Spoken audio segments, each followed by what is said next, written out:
Hello, welcome to my Booktube.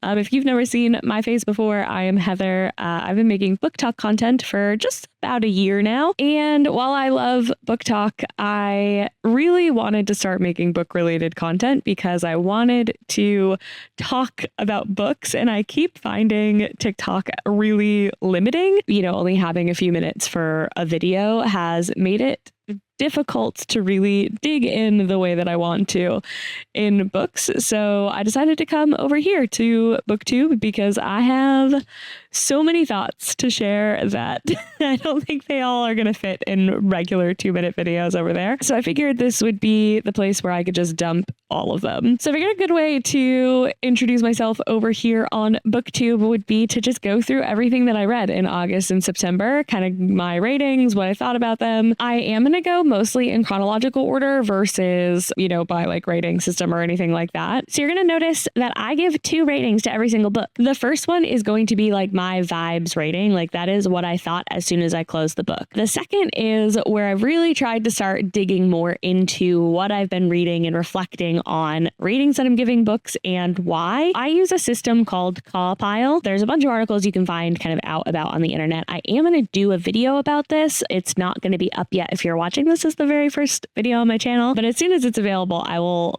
add a link to this video so that you can go learn all about it. But a quick synopsis is it's just a way to review your books in a little bit more broken down. It looks at characters, atmosphere, writing style, plot, intrigue, logic, and enjoyment. And you basically calculate a star rating based off of your rating for each of those sections. So again, we're not going to get into that too in depth in this video. I just wanted to give you a quick heads up as to why there's going to be more than 1-star rating per book. And lastly, since we are here to actually talk about books, if you have any comments, thoughts, questions, concerns about anything that I say in this video, I would love for you to jump in the comments, join in the conversation. I would really love to know your thoughts on all of these books, especially a couple of these ones in the beginning and at the end, because they're some book talk favorites, and I want to know what your thoughts are too. Also, don't mind that I'm going to be drinking this giant gallon of tea because I am recovering from COVID. I went to Las Vegas a couple weeks ago with some friends and literally everyone got COVID. So, this is just filled with tea. This is my Fat Tuesdays Las Vegas cup, though, so. It's about to go down. Let's get into it. The first thing that I read in August was The Knight and the Moth by Rachel Gillig. I like vibes rating. This was a 4 out of 5 for me. I really like her writing style. It's fun. When I started to do a more kind of critical review of it, I rated it 3 out of 5 stars. So this book follows Sybil Denning, who is a diviner. And diviners basically drown themselves to predict, communicate with omens to predict the future for people. So they live at some place called the Cathedral, and they're people come from all over the kingdom to have their divination basically read. And so Sybil ends up doing a reading for the king. Then a whole series of events unfold where the diviners start disappearing, and she finds herself on an adventure into the kingdom to figure out what's going on and find these actual omens with the king, our lovely knight Roderick, and of course my favorite character in the book, the gargoyle Bartholomew. And they travel all over this world trying to track down the actual physical omens that appear in their divinations and figure out what's going on with her disappearing diviners. The things I really liked about this book is I loved Bartholomew. The banter was so good. I thought the relationship and the pacing of the subplot of the romance was good. I liked that we got just a little bit more romance in this series than we did, or so far, than we did in the Shepherd King duology. But genuinely, I thought that this was going to be a 5-star read for me. I really loved the Shepherd King duology. It was one of my favorite reads of last year. I pre-ordered this literally as soon as it was available. And I found that while I liked it and I had fun, the world building felt a little bit flat for me. We still had the great magic systems and the cool magic systems that Rachel Gillig is kind of known for. It was good banter. It was good romance. But I kept finding myself taken out of the story by just the lack of world development. And there's one example of this that is really nitpicky, but there's this moment towards the end of the book where kind of all the explorers are in this cave, and one of them looks to the other one and they're like, okay, we'll meet back here in 20 minutes. But like, there's no timekeeping system. Like, they don't have watches. There's no like, how are you keeping track of that 20 minutes? And it just like is little things like that that kept taking me out of the story over and over and over again. And then the second thing is I thought the kind of twist at the end was predictable. I felt like it was really hinted at quite a bit. I figured it out very early on, like what was going to happen. I don't know if that's kind of everyone's experience, but I did read this as a buddy read with my sister-in-law, and her and I had a whole long conversation about it. And we both kind of came to similar conclusions of like, this book was really fun. I really liked it. It was enjoyable. I'm going to read the next one. But it was just kind of missing that like polish to really make it 5 stars. And this is the point of the video where we all find out that Heather doesn't like dark romance. So the next book that I read, I don't have a physical copy of, but it was Lights Out by Navessa Allen. I'm not even going to give this a rating because it's just so not my thing. I read this as a part of a book club book, and there were things I really enjoyed about it. I thought the male main character, his like kind of devotion to the female main character, I thought that was great. I loved their banter. I loved the cat. Any animal that's like quirky and has a good like, I don't know, role in a book, I just love, especially like a romance. But the actual romance and the romantic elements were just like not for me. I know that dark romance is something that is very important to people. I think that having dark romance is important. I understand like the significance of it for other people, but it was just not my vibe. Like, what I've come to understand is that I really want those things like the banter, the cat, the like dedication in a much cozier package. No judgment to anyone who loved this book. I totally understand. The only disclaimer that I will give is I've seen quite a few comparisons of this book to like Butcher and Blackbird. And I don't think that if you liked Butcher and Blackbird, but you aren't sure about your dark romance journey, or if you are going to like that as a genre, I don't know that this is the best stepping stone. I think that it gets compared because the banter is really good and like the characters are kind of similar. But that, despite the darker setting in Butcher and Blackbird, the actual romance is quite mild comparatively. So I would just, a forewarning, if you think you're going to pick this up and like it because you liked Butcher and Blackbird, that's not necessarily going to happen. If you liked it, again, that's great. This was not a book for me. So I don't even know how to rate it like critically because I just couldn't even really get into it.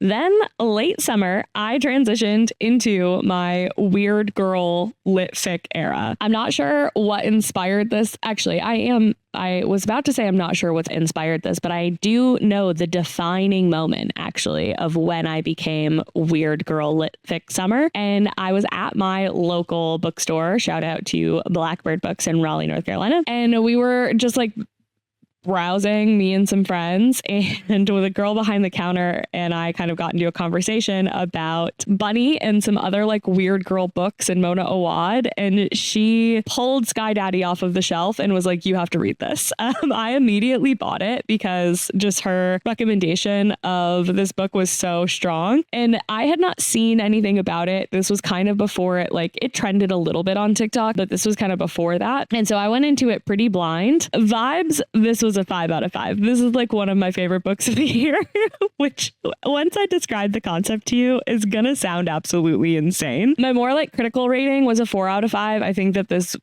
holds up. So Sky Daddy is a modern Moby Dick retelling where we follow our main character, who is currently a content moderator at like essentially a YouTube in San Francisco. She is obsessed with and in love with airplanes. So whereas in Moby Dick, we're chasing the white whale, now we're chasing an actual physical airplane. And it sounds absolutely ridiculous. Like I hear myself say these words out loud and I'm like, I don't you're just not going to get it unless you read the book. But she is in love with airplanes. And as ridiculous as that concept is, it's oddly like wholesome.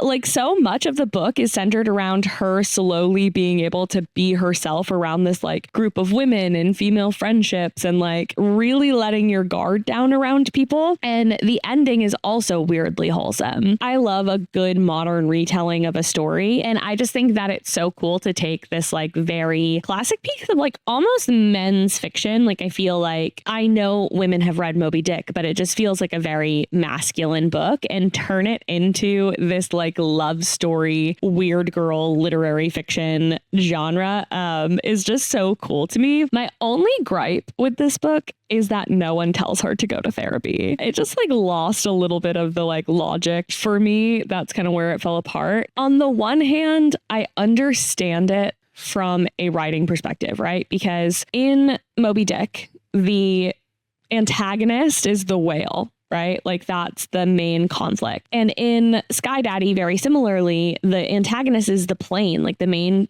conflict is between her and the plane and trying to track down this ultimate plane that she is going to be her soulmate. And so to introduce multiple other antagonists is very difficult to do in a story like this. So I get we can't necessarily have this side character conflict of here, you should go to therapy because you're telling me that you love airplanes. But in real life, someone would have told her to go to therapy, I hope. I wanted to tell her to go to therapy. I wanted to like be inside the book and like shake her and tell her to go to therapy. I really liked it. The ending is quite ambiguous. So if that's not your vibe, just kind of know that going into it, you're not going to get a whole lot of resolve. But I personally loved how the story ended. I think that leaving it a little bit up for interpretation is really nice.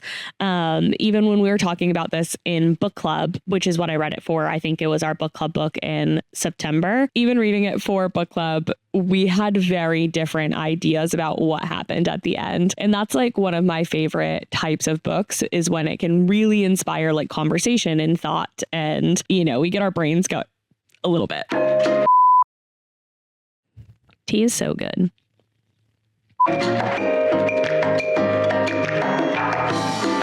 Next up in my late summer weird girl lit fic era is She's the Lamb by Meredith Hambrock. And this might be one of the most unsettling books that I've read all year. I gave this a 4 out of 5 immediately, and then my kind of more critical review of it also was a 4 out of 5. This book follows our main character, Jessamine Saint Germain, who is just completely obsessed with the idea that she is meant to be a star. She ends up going out for a role for Maria from Sound of Music in her like local production, and ends up being the like childminder, like the babysitter basically of the children playing the Von Trapp kids. And even though she doesn't get the role, she like maintains that she's going to somehow become the understudy and then take this role. Her entire goal is to basically just stay close to the director and figure out how she can prove that like she's the right person for this role actually. And there's like a lot of different layers to that even to just begin with, because Samantha is not white. So there's this whole backdrop of controversy kind of outside of the main character with the director and how much she's betting on this production being good. So even though she doesn't get the role, she decides to like stick around, stick it out, become this babysitter. And she just figures that the director is going to see her talent in some way or another, and she'll understand that she's really the right person for this main role. And reading this book, this might be a little bit spoilery. I would suggest going into this as blind as possible. I'll just say from the front, if you were a theater kid, if you like horror, if you are the Venn diagram middle of those two things, you should just read this book. So now to get into kind of the spoilery bits, I'm not going to go into detail about what actually unfolds in the book,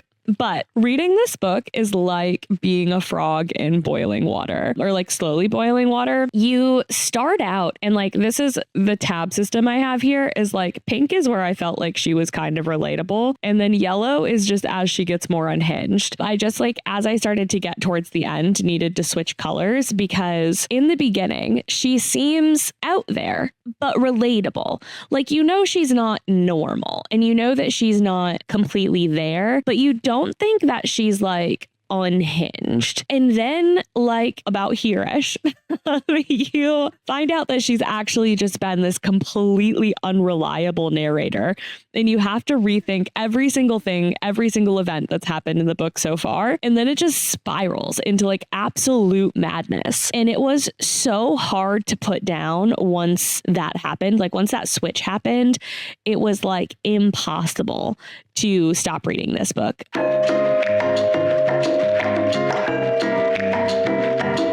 The last book in my late summer weird girl era was We Love You Bunny by Mona Awad. I don't currently have the copy in front of me because I lent it out. If you have been on my TikTok or Instagram ever, you know that I love Bunny. I read it earlier this year. I was so looking forward to We Love You Bunny. And this one is the first one to like break the trend where I feel like my critical review is higher than like my vibes, like feeling review. So I finished this and I was like, this is a 3-star for me. I didn't really love it. However, after reflecting more critically about it, I ended up at like a 4.5. And that's like a confusing experience for me when you like start to actually think about the book and its intended purpose versus just your enjoyment of it.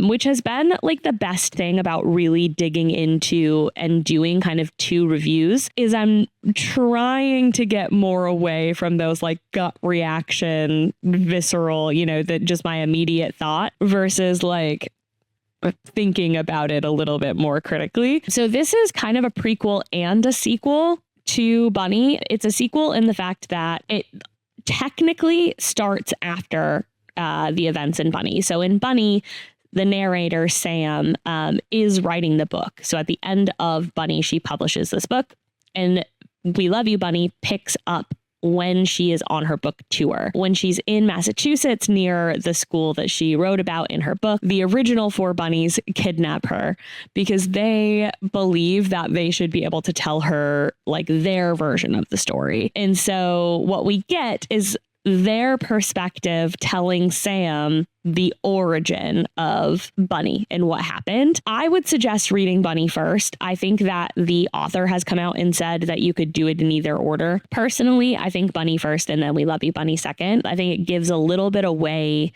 I think part of the fun of reading Bunny is the ambiguity, but you get all of the answers in We Love You Bunny. So in We Love You Bunny, we get the other 4 girls' point of view. And I just love Mona Awad's writing. She has, especially for some of the characters, like they're all so eerily similar, but like their language is just like how they speak is just a little bit different from each other. And she tends to write some of the characters with like these really long, wandery sentences with a lot of like parentheses and side thoughts. And that is personally like the type of sentence that just like scratches my brain. I love long, wandery sentences. If you couldn't tell by now, but I love a long, wandery sentence, especially when it's done well. And I think that it's something that she does really well. So like just like her writing style throughout this whole book was just chef's kiss, like beautiful. I know there are some complaints out there on the internet that we got answers to a lot of the ambiguity in Bunny and We Love You Bunny, as I mentioned earlier, but I think that's okay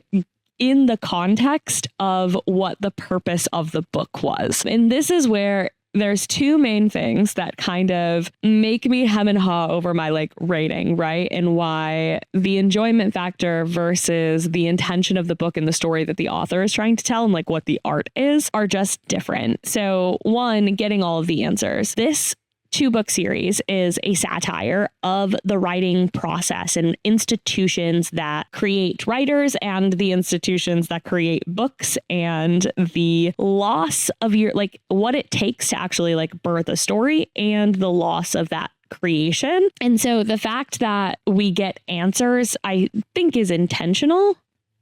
An author taking back like the ownership of the content and what the story is supposed to mean is okay, especially in these spaces where like there is a lot of ambiguity, and it isn't really up to the, like, sometimes it's left up to the reader intentionally for them to draw their own conclusion, but it's also okay that it's not, if that's not the intention of the story. And so that's kind of one area where I was like, I don't love it. Like, I would have loved personally for there to be more ambiguity. But when you think about it in the point of what she was trying to create, then it makes sense that we get more answers. The second thing that I felt the exact same about was the Arius chapters. We get a new character. His name is Arius. I'm not going to go too far into where he comes from to try and avoid as many spoilers as possible, but he really represents like the creation of story and that story kind of wandering away from you and the ownership changing and just sort of a lot of things about the creation of story and how it kind of wanders away. With that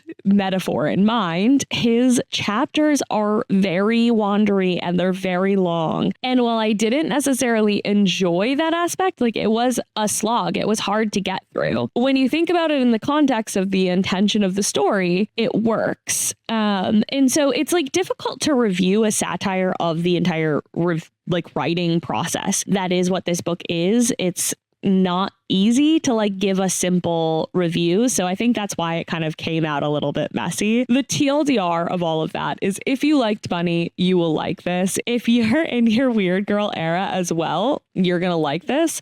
The only thing I would say is like, if what you liked most about Bunny is that you didn't get any answers and you were kind of left with this ambiguous, draw your own conclusion ending, then maybe skip the sequel. Only if that was like the main thing that you really liked about it. If you're not looking to get any answers, then I would skip this.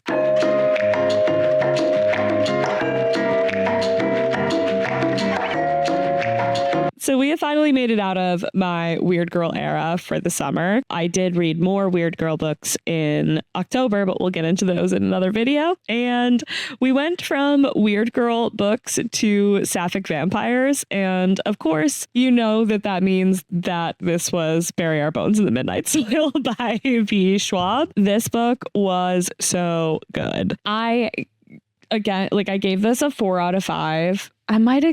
I think it was like a 4.5 out of 5 for my like immediate reaction. And it was a 4.5 out of 5 for the like more analytical review I did after. This book centers around 3 different characters over 3 different timelines. So we have Maria set in 1532. We have Charlotte set in 1827, and then Alice set in 2019. And the whole book is their 3 timelines kind of intertwining and how they all connect. I don't want to give too much away because there's a very easy, like it'd be very easy to spoil this book. And I don't want to. I think that if you like V.E. Schwab, you will absolutely like it. One thing that I will say is like, if you're just a fan of like vampire books in general, I think that this is a very good one to pick up. One comparison I've seen online quite a bit is to The Invisible Life of Addie LaRue. And I totally see that because that is like kind of wandering through time. It's a very similar, it kind of takes place over a similar set of years. So I can see that comparison. However, what I will say is if you didn't like The Invisible Life of Addie LaRue, I wouldn't discount this book. I know quite a few people who did not love The Invisible Life of Addie LaRue and loved this. I think it's a great indication if you liked that book that you will like this one, but I don't think the reverse is true. It took me 2 times to get through The Invisible Life of Addie LaRue. I really liked that book the second time I read it, but I really had to be in the right headspace for it. This, I think the pacing is a little bit stronger. We get the 3 POVs. There's a kind of a lot going on. So one of the things I think people struggle with The Invisible Life of Addie LaRue is just like, it is slow. Like the book is meant to be slow. It's fine that it's slow. It works that it's slow, but it is slow. And so this is a little bit faster paced and you have vampires. So if you didn't like that, I wouldn't discount this. One of my favorite things about reading a V. Schwab book is I watched an interview with her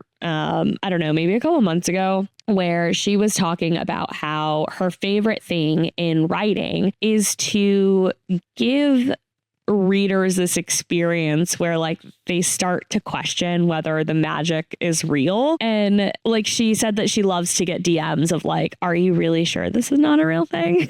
And that's like what I look for in her writing now, because I do think that she does this really good job in, especially in her urban fantasies, but like even in this kind of historical urban fantasy setting, blending those fantasy elements with real life and making it seem like this is a world that could exist. I just love that about her writing so much, with like the detail of like the everyday life and the romance that happens throughout this. You really almost forget that they're vampires. Like vampires are not my thing. I've not really been a vampire book reader, and I just absolutely loved this because I felt like she had a unique take on a very classic trope.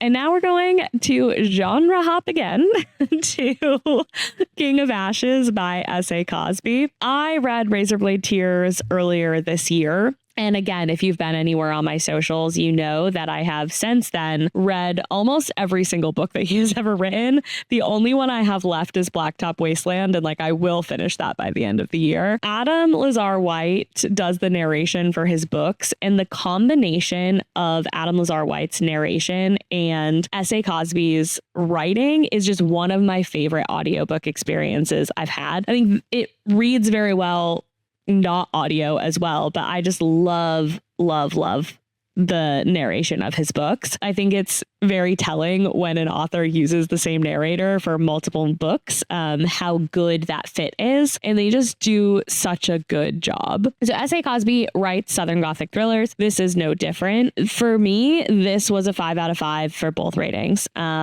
All of his books have been a 5 out of 5 or like a 4.5 out of 5 for all of the ratings. I just legitimately think that he puts together amazing stories and his writing is impeccable. In this book particularly, we follow Roman Carruthers, who has left his hometown of Jefferson Run, Virginia, and moved to Atlanta, kind of created a financial success consulting firm. And he's called back after his father ends up in a coma. His mother had died 20 years ago. And so he's the only one, as the eldest child, to go back and kind of figure out what happened. And there he finds his sister Nevaeh, who is essentially running the family crematorium like on her own. And the brother Dante, who it turns out had been involved in a bad drug deal with two nefarious gangsters, the Gilchrist brothers, and he's involved in a drug deal gone bad, and that's essentially why the dad ends up in a coma. That's not a spoiler. I think it's like in the inside jacket. So Roman steps back into the family like chaos, and he's trying very hard to be the protector of Nevaeh, who does not need his protection whatsoever, and also wrangle Dante and get him out of this drug deal gone bad with the Gilchrist brothers. And also, while all of that is happening, the three of them are kind of trying to figure out what happened to their mother 20 years ago. So we have kind of two mysteries, like that's the main mystery really. We have kind of two mysteries going on at the same time. One of the reasons I don't really love thriller as a genre is because a lot of times it's only focused on like the twisty or the crime. And we get kind of these weak, shallow characters who are very one-dimensional or not a ton of theme. I'm not saying all thrillers are like that. I'm just saying a good chunk of them out there are, especially the more popularized quick read thrillers we have right now. And what I love about Cosby is he's able to keep that pacing and keep the like very fast pace. You know, this is a short book, but really build in theme and depth to the characters. Personally, like I love a character driven book. I am more character driven than plot driven. And so his thrillers just like hit kind of perfectly for me. I don't know what's happening to my dog in the background here. My dogs are just chaos. Who knows what's going on? But I think another person who does this well is Stephen King. I've read a lot of Stephen King. The only difference is that I think that Stephen King still takes a lot of pages to do that. Like when you think about It or Mr. Mercedes, which is spread out over 3 books, you have some similarities with how well they can develop characters and deep themes in the books, but those books are 3 times the pages. So I just think that S.A. Cosby is like unparalleled in being able to write a good thriller that is also just packs character and theme. I know I've said that like 7 times now, but it just can't be understated. The thing that I loved most about this book is that we got a quick little cameo from one of my favorite characters in Razorblade Tears. I'm not going to say who because I want you all to go read it, and that's a big spoiler. So we got a cameo from one of the characters in Razorblade Tears. I literally cried. I love when authors kind of commingle their stories and like their universes blend together. It's one of my favorite things. And so this was it was a great read. Next up is the Poisonwood Bible by Barbara Kingsolver. This might be my new favorite book of all time. So how I acquired this book was a friend of mine finished it, texted me, and he said, have you read the Poisonwood Bible? If not, I'm sending it to you immediately. And then it showed up on my door literally like 24 hours later. And I understand why he sent this to me. We both have similar worldviews and similar experiences in the church. And this book just connects those things so well that we had very similar experiences with reading it. It felt very validating, I think, to both of us who have experienced people very similar to the main character and like one of the main characters in this book. So this was, again, a 5 out of 5 for me for both ratings. The writing is impeccable. I have never read any Barbara Kingsolver before. I immediately bought Demon Copperhead because I'd seen a lot about that on TikTok, but hadn't known if I should pick it up or not. But highly, highly, highly, highly, highly recommend even before we get into what it's about. So quick shout out to Mark for sending this to me because it absolutely did just scratch my brain in the exact way that I think you thought that it was going to. So appreciate you so much. But in this book, we follow the family of Nathan Price from the perspective of his wife and 4 daughters. He is a Southern Baptist preacher who, in the height of civil rights during the 1960s, decides to take his Southern Baptist family to the middle of the Congo. So this is a Southern white privileged family who decides to go do missions work during the civil rights in the Congo. And we follow this family over the next 30 years as we kind of figure out how that impacted their lives. But also, while that's happening, like while we're following their story, the backdrop of this is the Congolese Revolution. And one of my favorite things about well done historical fiction, and particularly fiction like this, is when it kind of latches into your brain and you just like have to hyperfixate on a new topic. This happened to me with the Poppy War after I learned that was heavily based on Mao Zedong and his rise and the rise of communism in China. I went down a whole rabbit hole of reading books about Mao Zedong and the rise of communism in China because it just like is something we don't learn a lot about. And the same thing has happened with the Congolese Revolution because of this book. I think that we don't learn a ton. I mean, this is obviously known, but like we don't learn a ton about these things in like high school world history. And one of the things that this really highlights is just colonialism in general, but specifically the colonialism or the colonizing of Africa. With the Poisonwood Bible, this really hones in on the colonization of Africa and specifically the Belgium colonization of the Congo. And so one thing that this really highlighted for me that I had never thought about, we know a lot about the micro effects of colonialism. Like I feel like that's more and more being taught in high schools. We've learned what those negative impacts were. But even on like a micro level, a thing that I never thought about before was when colonization happened. It wasn't like the people who lived in Africa decided where the borders are now. It was all of these other countries just decided okay, you were a village before, but now there's a border between you and you're actually two different countries. And there's no way to really have a unified movement when maybe that new country you're a part of, or that new colony that you're a part of, was two warring tribes before, and your actual neighbors are in the new country. And there's so much commentary about this in that book. This like literally covers 700,000 different themes. And it does it incredibly well. So one of my second favorite things about this book is the fact that we never get Nathan's perspective.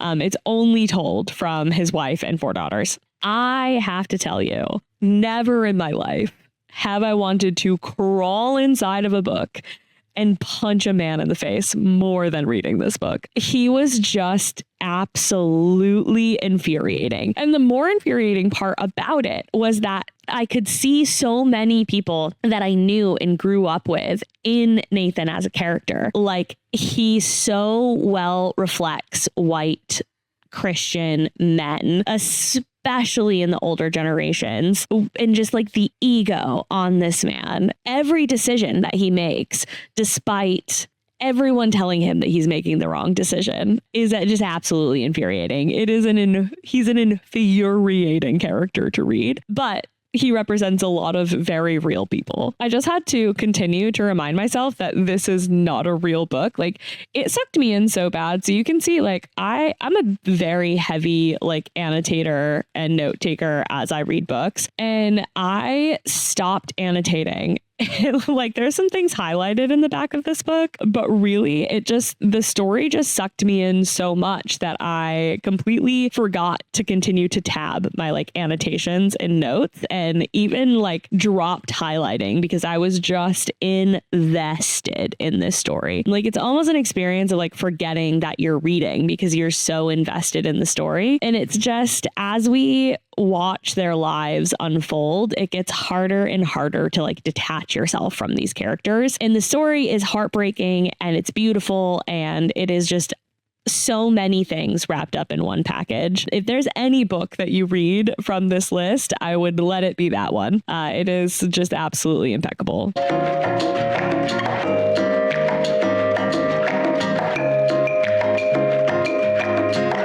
Next up, I did a reread of the Red Rising original trilogy. I just finished Lightbringer in July, and just come with me on this journey for a second, because it's the last week of July and I'm going through the last 200 pages of Lightbringer, and the pages are near disintegration because I'm literally leaking gallons of tears onto these pages.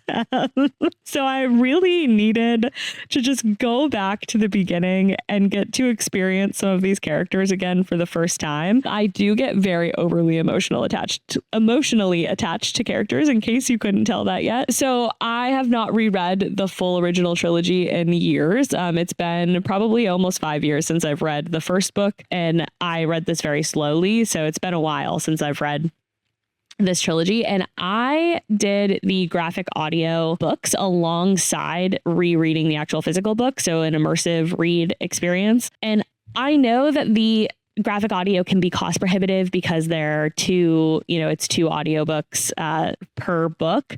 But if you have the means to be able to get them, I think that it is absolutely worth it, especially if you love these books. I wouldn't necessarily suggest them as the first time read. I think that there are a couple little things that change in the graphic audio that's like nice to have the physical book or like know what's kind of going on. But it just felt like I was on Mars reading these books. Not that Mars is necessarily much better than here, but it felt like at least people were doing something about it in these books, you know? I especially like Golden Sun, especially, I don't know if I just like didn't get it quite the first, I'm not sure, but like I added so many tabs to this book. Like I just wanted to underline and like highlight every single thing that happened. I think that given the moment that we're in and the escalation of violence that's happening right now and the escalation of violence that happens in Golden Sun, and Darrow's like sitting in the uncomfortability of that and not knowing what action to take and not knowing how to not make it worse, but also not let people suffer, is a very, very, very relatable thing. His struggle with even what's going to have to become his own violence is it's just a very relatable read right now. Obviously, we're not in space and in a war, but just seeing like what's going on and not wanting to cause more harm, but also wanting to be helpful. I just felt like this was a very good parallel. But overall, if you have not read Red Rising yet, I'm not even going to like go into a rating or a real recap because I think there's 10,000 videos on the internet about this. I think I have 1,000 of them at least on my TikTok and Instagram. So feel free to head over there and read them. But I don't think one more video is going to convince you, but you should absolutely read this whole series. It's phenomenal. It's one of the best things that I've read in years. And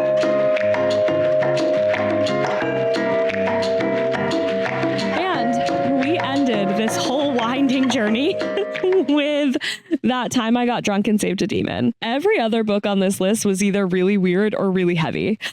There was no reprieve all of August or September. And so the last book I was reading, I was like, I just need a silly little romance. And this was the perfect silly little romance, let me tell you. Every once in a while, like you just want to read a book to be entertained. And this book is going to entertain you, but also like has great representation in it. So this is a cozy little fantasy romance where Cinnamon, our main character, is a spice farmer, and she lives in this world where demons are evil. But it turns out that demons are actually just possessed by this like witch, and she wakes one demon up by hitting him with a cinnamon stick. And this sounds absolutely ridiculous saying it out loud because it is. It's a ridiculous book. But they go on like an adorable little adventure and they save all of the demons and they conquer things and they fall in love. And the spice is great. The pacing is perfect. It's just, if you love a romance, this was great. I think I read it in like 4 hours. It's just a really fun little book. Also, look at how cute these sprayed edges are. I got this from a local artist who does custom sprayed edges on books. She has a Red Rising one right now that I'm absolutely obsessed with. Raleigh has I'm in Raleigh, North Carolina. There's been a ton of like book events and book pop-ups recently with just like a bunch of different bookish vendors, and super cool. But she comes to a lot of them, and I've got this, and then I got one of her If We Were Villains copies, and I just think it's fun to like be able to have a unique sprayed edge. Anyways, this book was so fun. I think that if you need a good escape but still want to like have some representation in your books, this is a great read. So that's it. That was me rambling at you for like 35 plus minutes about all the books that I read the last 2 months. I appreciate it if you stuck around this long. Seriously, I will be posting shorter wrap ups still on TikTok, but I really am going to be trying to move more of my content here, just again because I have a lot of rambling thoughts, as you can tell. So if you want to keep hanging out and talking about books, don't forget to hit that like and subscribe button, and I will see you guys soon in the next video.